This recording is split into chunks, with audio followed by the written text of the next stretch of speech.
नमस्कार।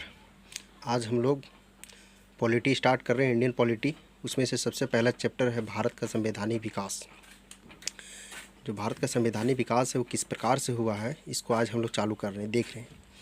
तो भारत के संवैधानिक विकास के इतिहास को हम दो भागों में विभक्त करके डिवाइड करके देख सकते हैं। किस किस भाग में? पहला है ईस्ट इंडिया कंपनी के अंतर्गत, ईस्ट इंडिया कंपनी के अंतर्गत, और दूसरा है ब्रिटिश क्राउन के अंतर्गत। अब ईस्ट इंडिया कंपनी के अंतर्गत जो है उसमें से कुल मिला के 6 प्रकार का एक्ट लाया गया था ईस्ट इंडिया कंपनी के द्वारा। कौन कौन था? पहला था रेगुलेटिंग एक्ट 1773, दूसरा था पिट्स इंडिया एक्ट 1784, तीसरा था चार्टर एक्ट 1793, चौथा था चार्टर एक्ट 1813, पाँचवा था चार्टर एक्ट 1833 और छठा था चार्टर एक्ट 1853।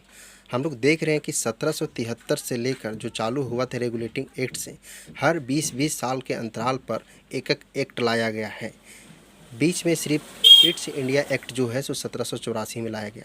बाकी 1793 के बाद 1773 के बाद 1793, 93 के बाद 13, 13 के बाद 33, 33 के बाद 53। हर 20 साल के अंतर्गत ईस्ट इंडिया कंपनी के द्वारा एक एक्ट भारत में लाया गया था। अब हम ब्रिटिश क्राउन के अंतर्गत जो देखते हैं उसमें से इसमें 7 प्रकार का अधिनियम लाया गया था। पहला है कि भारत शासन अधिनियम 1858, उसके 3 साल के बाद भारत परिषद अधिनियम 1861, फिर भारत परिषद अधिनियम 1892, उसके बाद भारत परिषद अधिनियम 1909, उसके बाद भारत परिषद अधिनियम 1919, छठा नंबर में भारत परिषद अधिनियम 1935 और 7वां नंबर में अंत में भारतीय स्वतंत्रता अधिनियम 1947 लाया गया था, जिसके तहत भारत को आज़ादी प्राप्त मिला था। अब हम लोग देखते हैं आज हम लोग कि ईस्ट इंडिया कंपनी के अंतर्गत जो भी लाया गया था उसको किस प्रकार का था। तो भारत में ब्रिटिश जो था 1600 ईस्वी में ईस्ट इंडिया कंपनी के रूप में व्यापार करने के लिए आए थे। व्यापार करने के उद्देश्य से भारत में ईस्ट इंडिया कंपनी आया था। महारानी एलिजाबेथ प्रथम ने 1765 ईस्वी में बंगाल, बिहार और उड़ीसा की दीवानी राजस्व प्राप्त कर ली। कितना में? 1765 ईस्वी में।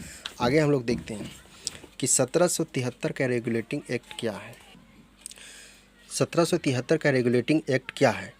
इस अधिनियम के माध्यम से भारत में ईस्ट इंडिया कंपनी पर संसदीय नियंत्रण स्थापित करने का प्रयास किया गया। क्या था कि यह जो 1773 का रेगुलेटिंग एक्ट था, इसके माध्यम से भारत में ईस्ट इंडिया कंपनी पर संसदीय नियंत्रण स्थापित करने का प्रयास किया गया था। ठीक है। उसके बाद सेकंड पॉइंट है कि तत्कालीन ब्रिटिश प्रधानमंत्री जो उस समय के यूनाइटेड किंगडम के प्रधानमंत्री थे, लॉर्ड नॉर्थ द्वारा एक गठित समिति का गठन किया गया था, जिस समिति का नाम था गुप्त समिति की सिफारिश पर 1773 ईस्वी में पारित एक्ट को रेगुलेटिंग एक्ट की 1773 की संज्ञा दी गई। क्या था कि जो ब्रिटिश प्रधानमंत्री उस समय थे तत्कालीन लॉर्ड नॉर्थ के द्वारा एक गठित गुप्त समिति का गठन किया गया था, जो समिति के सिफारिश पर 1773 में एक एक्ट पारित हुआ, जिस एक्ट का नाम रेगुलेटिंग एक्ट के रूप में हुआ। इस अधिनियम के द्वारा बंगाल के गवर्नर को गवर्नर जनरल कहा जाने लगा। इस अधिनियम के अंतर्गत जो बंगाल के गवर्नर हैं उसे गवर्नर जनरल कहा जाने लगा, और बंगाल के प्रथम गवर्नर जनरल का नाम था लॉर्ड वारेन हेस्टिंग्स। इस अधिनियम के अंतर्गत कलकत्ता में 1774 ईस्वी में एक उच्चतम न्यायालय की स्थापना की गई, जिसमें एक मुख्य न्यायाधीश और 3 अन्य न्यायाधीश थी। यानी कि 1773 रेगुलेटिंग एक्ट के तहत 1774 में कलकत्ता में एक हाई कोर्ट का स्थापना किया गया, जिसमें से टोटल न्यायाधीशों की संख्या 4 थे, उसमें से एक मुख्य न्यायाधीश थे, और उस मुख्य न्यायाधीश के जो पहले मुख्य न्यायाधीश थे उसका नाम था सर एलिजा इम्पे। अगला है पिट्स इंडिया एक्ट 1784। क्या था? इस एक्ट के माध्यम से कंपनी के व्यापारिक एवं राजनीतिक क्रियाकलापों को अलग अलग कर दिया गया। क्या था कि इस एक्ट के माध्यम से कंपनी के व्यापार एवं राजनीति पॉलिटी एवं इंडस्ट्रियल व्यापारी अलग अलग कर दिया गया। व्यापारिक क्रियाकलापों को कंपनी के निदेशकों के हाथों में पहले की तरह रखते हुए राजनीतिक क्रियाकलापों, सैनिक, असैनिक व राजस्व संबंधी के नियंत्रण एवं पर्यवेक्षण हेतु इंग्लैंड में 6 सदस्यीय नियंत्रक मंडल की स्थापना की गई, जिस 6 जो सदस्यीय नियंत्रक मंडल थे उसमें से चांसलर ऑफ एक्सचेकर, सेकंड राज्य सचिव, थर्ड नंबर 4 सदस्य प्रीवी काउंसिल के थे। भारत में कंपनी के अधीन क्षेत्र को पहली बार ब्रिटिश आधिपत्य का क्षेत्र कहा गया। अगला हम लोग देखते हैं चार्टर एक्ट 1793। 4 प्रकार का चार्टर एक्ट भारत में लाया गया था ईस्ट इंडिया कंपनी के अंतर्गत। इस अधिनियम के माध्यम से कंपनी के अधिकारों को 20 वर्षों के लिए बढ़ा दिया गया तथा नियंत्रक मंडल के सदस्यों को भारतीय राजस्व से वेतन देने की व्यवस्था की। क्या है charter act 1793?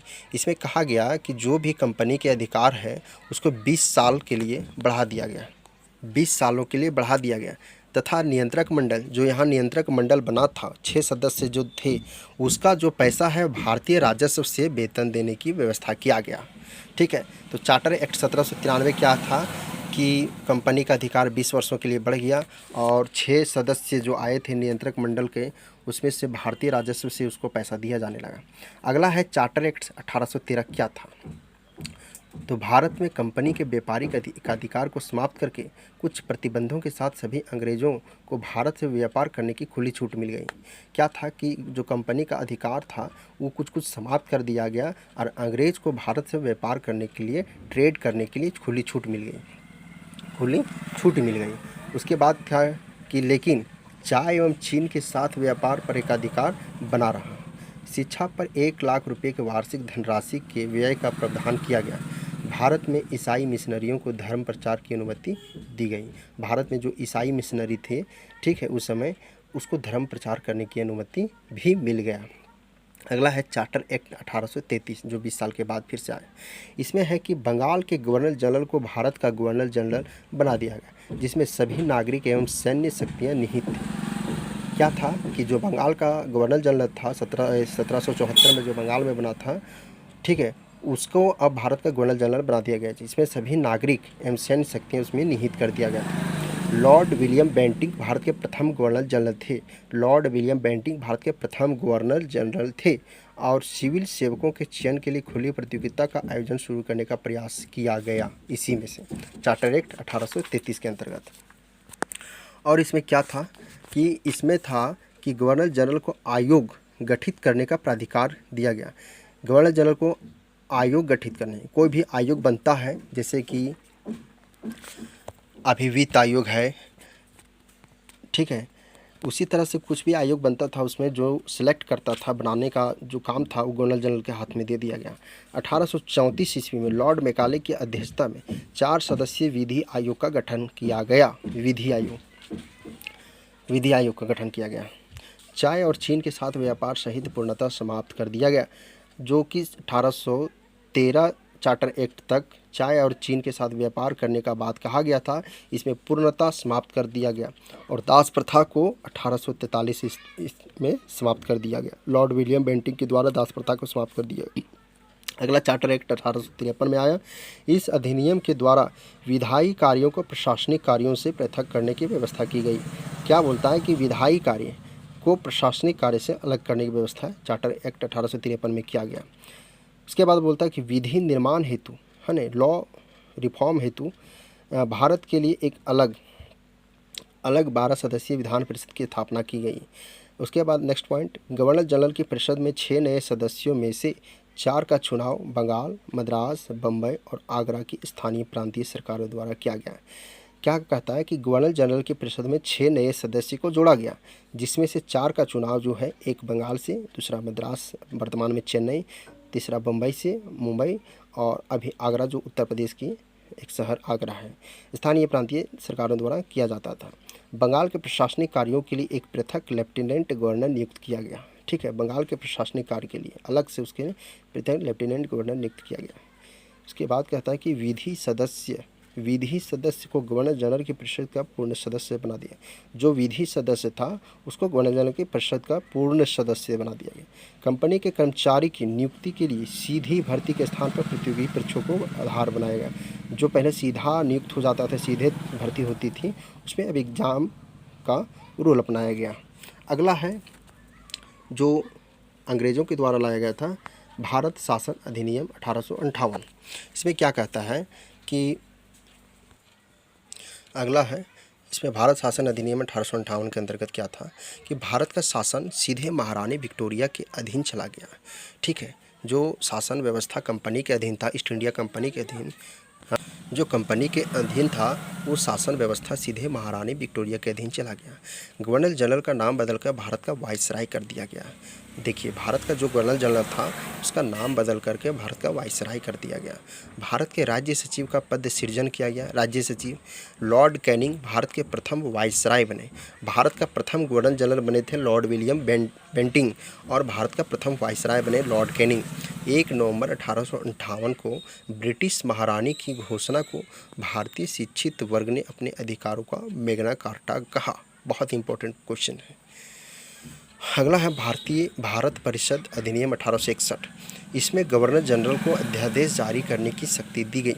Viceroy Lord Canning ने भारत में समविभागीय प्रणाली की शुरुआत की और पहली बार भारतीयों के प्रतिनिधित्व का तत्व शामिल किया गया। अगला है भारत परिषद अधिनियम 1892। अप्रत्यक्ष निर्वाचन का प्रावधान किया गया। अप्रत्यक्ष, डायरेक्ट ने इनडायरेक्ट निर्वाचन, आर्थिक नीति तथा बजट पर बहस करने का प्रावधान तथा वोट करने का अधिकार नहीं था। अगला है भारत परिषद अधिनियम 1909। इसे मार्ले मिंटो सुधार अधिनियम भी कहा जाता है। उस समय लॉर्ड मार्ले इंग्लैंड में भारत के राज्य सचिव थे और लॉर्ड मिंटो भारत में वाइसराय थे। ठीक है, इसलिए मार्ले मिंटो सुधार अधिनियम भी कहा जाता है। मार्ले मिंटो सुधार का लक्ष्य भारत में परिषद अधिनियम 1892 के दोषों को दूर करना था। अगला हम लोग देखते हैं सत्येंद्र प्रसाद सिन्हा वाइसराय की कार्यपालिका परिषद के प्रथम भारतीय सदस्य बने। पृथक निर्वाचन के आधार पर मुस्लिमों के लिए सांप्रदायिक प्रतिनिधित्व का प्रावधान किया गया। पृथक निर्वाचन के आधार पर मुस्लिमों के लिए सांप्रदायिक प्रतिनिधित्व का प्रावधान किया गया। ठीक है, उसके बाद है कि लॉर्ड मिंटो को सांप्रदायिक निर्वाचन का जनक कहा जाता है। भारत शासन अधिनियम 1919 का अगला है, इसे मॉन्टेग्यू चेम्सफोर्ड सुधार भी कहते हैं। भारत सचिव मॉन्टेग्यू एवं गवर्नर जनरल चेम्सफोर्ड था। भारत में जो सचिव था उसका नाम था मॉन्टेग्यू और गवर्नर जनरल का नाम था चेम्सफोर्ड। केंद्र में द्विसदनात्मक विधायिका स्थापित की गई। केंद्र में 1919 में द्वैत शासन की स्थापना की गई। द्वैत शासन। उसके बाद 1926 में लोक सेवा आयोग का स्थापना किया गया। और उसके बाद नेक्स्ट पॉइंट है सांप्रदायिक आधार पर सिखों, भारतीय ईसाइयों, आंग्ल भारतीयों और यूरोपियों के लिए पृथक निर्वाचन के सिद्धांत विस्तारित किया गया। साइमन कमीशन 8 नवंबर 1927 में आया था। इसे श्वेत कमीशन के नाम से भी जाना जाता है। सर जॉन साइमन के नेतृत्व में 7 सदस्यीय आयोग के गठन किया गया। सभी सदस्य अंग्रेज थे। 1930 में अपनी रिपोर्ट सरकार को सौंपी गई, जिसकी प्रमुख सिफारिश थी प्रांतों में द्वैत शासन समाप्त करना, उन्हें स्वायत्तता प्रदान करना, राज्यों में सरकारों का विस्तार किया जाना और ब्रिटिश भारत के संघ की स्थापना करना, सांप्रदायिक निर्वाचन व्यवस्था को जारी रखा जाए। अगला है कि भारतीय शासन अधिनियम 1935। ठीक है, यह अधिनियम सरकार के गठन में मील का पत्थर साबित हुआ, जिससे 321 धाराएं एवं 10 अनुसूची थी। प्रांतों में द्वैत शासन की समाप्ति। इसका क्या क्या काम था देखिए। भारत शासन अधिनियम, प्रांतों में द्वैत शासन की समाप्ति किया गया। केंद्र में द्वैत शासन प्रणाली प्रारंभ किया गया। सांप्रदायिक प्रतिनिधित्व का विस्तार किया गया। लोक सेवा आयोगों की स्थापना केंद्र में, राज्य में या दो से अधिक राज्यों में। उसके बाद संघीय न्यायालय का प्रावधान किया गया। रिजर्व बैंक की स्थापना 1935 में। ठीक है, इंग्लैंड में भारत परिषद की समाप्ति और 11 राज्यों में से 6 में द्विसदनात्मक व्यवस्था का प्रारंभ। उसके बाद ये इसमें इम्पोर्टेंट है कि 1935 अधिनियम के बारे में पंडित नेहरू ने कहा था, यह अनेक ब्रेकों वाली इंजन रहित गाड़ी है तथा मोहम्मद अली जिन्ना ने इसे पूर्णतः सड़ा और मूल रूप से बुरा कहा था। अगला है क्रिप्स मिशन 1942। 22 मार्च 1942 को भारत आया था। क्रिप्स प्रस्ताव में अप्रत्यक्ष रूप से पाकिस्तान मांग को स्वीकार किया गया था। वेवेल योजना 1945। 1943 में लॉर्ड वेवेल भारत के गवर्नर जनरल बने। 4 जून 1945 को एक विस्तृत योजना प्रस्तुत की, जिसे वेवेल योजना कहा जाता है। कब? 4 जून 1945 को। कार्यकारिणी परिषद का गठन किया गया। कार्यकारिणी में मुस्लिम सदस्यों की संख्या हिंदुओं के बराबर होगी। गवर्नर जनरल बिना कारण वीटो शक्ति का प्रयोग नहीं करेगा। गवर्नर जनरल जो है बिना कारण वीटो शक्ति का प्रयोग नहीं करेगा। शिमला सम्मेलन 1945, 25 जून से 14 जुलाई 1945 के मध्य शिमला में एक सर्वदलीय सम्मेलन हुआ था। कांग्रेस का प्रतिनिधित्व मंडल का नेतृत्व मौलाना अबुल कलाम आज़ाद किए थे। गांधी इसमें भाग नहीं लिए थे। कैबिनेट मिशन 1946 जो अंतिम रूप से आया था। 22 जनवरी 1946 को British PM sir Clement Attlee ने भेजने का निर्णय लिया।